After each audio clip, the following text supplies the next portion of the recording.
Hi, my name is Elise Woods, and today I'm going to be telling you about the dengue fever. The dengue fever was found in 992 and became more recognized in the 18th century, when port cities were becoming more well-used and urbanized. In these port cities was a perfect place for mosquitoes to lay their eggs and to mate, as well as a lot of people were coming in and out of these cities, so it was easy for them to get infected by this disease.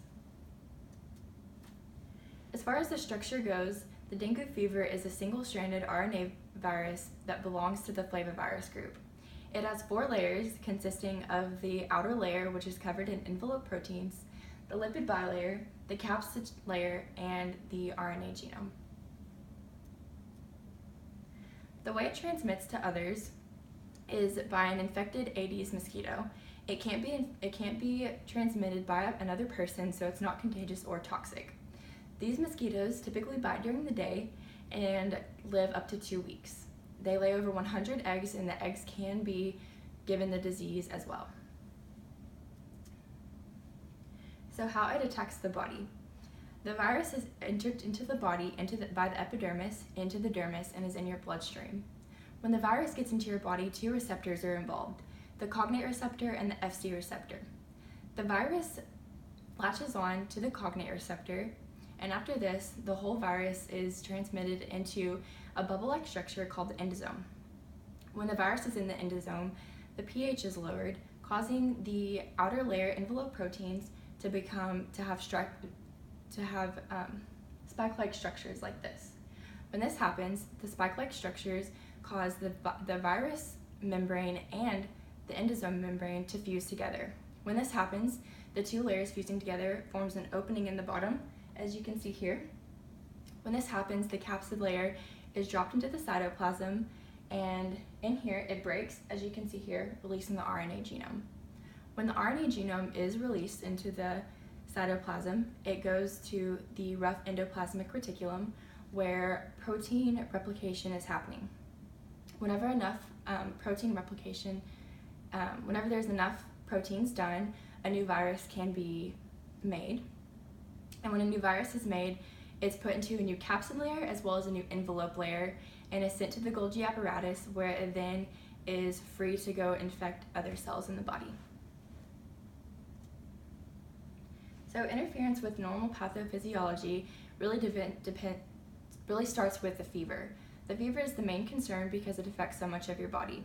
With the fever, when your body is holding in this much heat and you're sweating so much, it causes dehydration because you don't have enough fluid in your body. With dehydration, your body needs a lot of fluid to make you feel better and for all of your organs to work properly to get this virus out of your body. So those are the 2 main effects, as well as since the virus is in your bloodstream, it has an effect on the blood platelet count. This becomes serious whenever you have a secondary infection because your body doesn't have enough white blood cells to attack both sicknesses, and it can be harder on your body to get rid of both of the problems. So symptoms of the dengue fever include a sudden headache, sudden fever, muscle and joint pain, nausea, vomiting, and fatigue.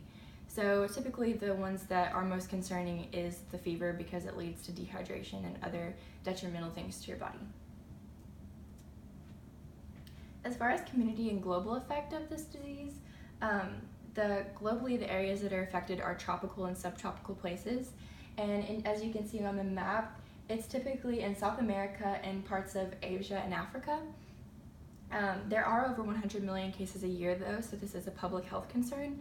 However, since it's not contagious and can't be transmitted from human to human contact, it's not really a community concern because it's not going to cause a community outbreak. It's just in different places over the globe. So who is at risk? Anyone is at risk for this disease. There's not necessarily a race or certain population aside from the subtropical and tropical places. So just a place where a mosquito is comfortable and has the disease, someone is at risk. People who are more at risk are people that live in underdeveloped countries or in low socioeconomic areas because they don't have proper access to healthcare. They're not necessarily more at risk for getting the disease, but if they have it, they're more at risk for worse progressions, including higher fever and increased dehydration, which could lead to a fatal disease. As far as treatment, because this is a virus, there's no vaccine or immediate cure for this. We're really just focused on relieving the symptoms, and recovery is the main goal. Recovery does last between 1 to 2 weeks since this virus does have to run its course. So things that really help your recovery speed up are a really long bed rest, increasing fluids, a good healthy diet, and a cold sponging if the fever does increase. Another thing for the fever, we avoid aspirin and ibuprofen because it does make you vomit and it does decrease platelet count, which is something that your body really needs at this time. If we need something else for your fever, we give paracetamol, which reduces the response of the fever. So there are 2 treatment trends that have been found. They're not cures necessarily, but they are just different regimens that have worked on people that have the dengue fever. One of them is the Carissa papaya leaf, which is right here. They took the extract from that leaf and they put it in water and gave it to the patient 2 times a day, 1 day in the morning and 1 day at night. And since it was a natural regimen, it increased the white blood platelet count, so it increased the body's natural defender. So it was interesting to see how those 2 things went together. A second treatment that I found was an experiment that someone did with antiviral drugs with mice. So they injected the mice with the dengue fever and based on the severity of their specific case of the dengue fever, gave them different antiviral medications at different hours.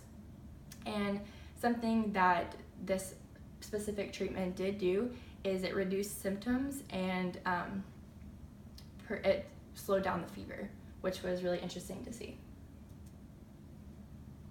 So as far as prevention goes, it's just typical mosquito prevention, so just making sure that your whole body is covered as much as it can, using repellent, staying away from stagnant water, and if you do go to an underdeveloped country or somewhere in the tropics, just whenever you come home, it's good to get a blood test to just see if you are at risk for this fever.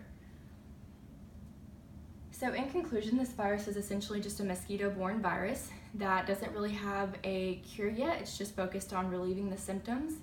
A good way to avoid this disease is just being educated on the places that you go and making sure that you're taking care of yourself medically. If you get any of these symptoms, just know how to take care of yourself properly and focus on just getting yourself better. So thank you for listening to my presentation, and I hope you learned something about the dengue fever. Thank you.